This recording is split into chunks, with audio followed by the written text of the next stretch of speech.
Tiddalick, the Frog Who Caused a Flood, an Aboriginal Dreamtime story by Robert Roenfeld.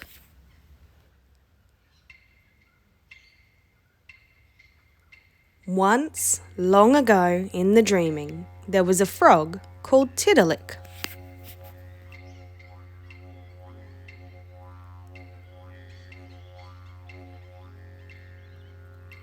Tiddalick was a big frog, and his thirst was even bigger. One morning he went to the nearest river to drink. He drank until there was nothing left but thick black mud. Tiddalick looked around for more water to drink.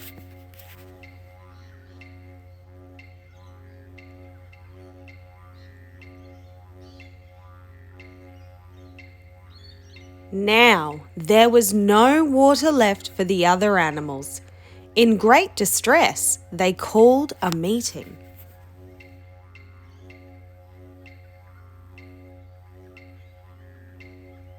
What could they do? There was no sign of rain. If all the water in the land stayed inside Tiddalick, they would die of thirst.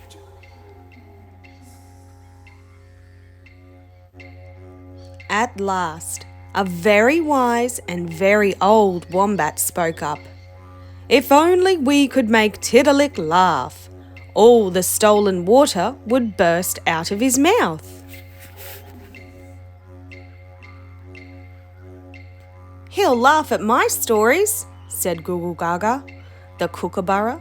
He perched on a branch close to Tiddalick's head and told stories, which he thought so funny that he kept shouting with laughter himself. Tiddalick didn't smile. Nothing changed on his wide, mournful face. Kangaroo and emu were next to try. They played leapfrog. Still, Tiddalick didn't laugh. He just sat.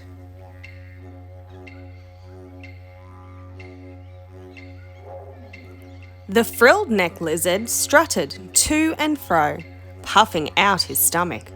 Tiddalick was almost fast asleep.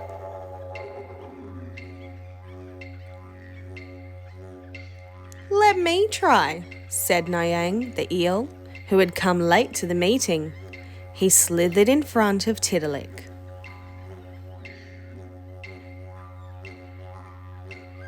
Very slowly and gracefully, Noyang stood upright on his tail. Weaving and swaying, he danced faster and faster. He rolled over and over like a hoop. He twisted and spun like a willy-willy.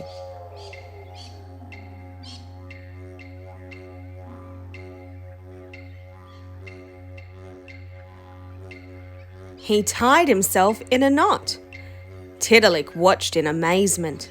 Then, from deep within him, a rumbling sound grew louder and louder.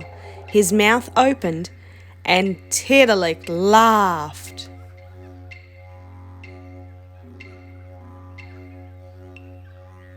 A mighty gush of water swept the animals far and wide, bumbling and tumbling them along creeks and waterholes. Tiddalick had shrunk like a burst balloon.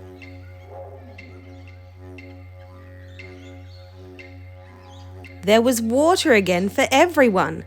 Tiddalick slunk away and hardly dared to come out again.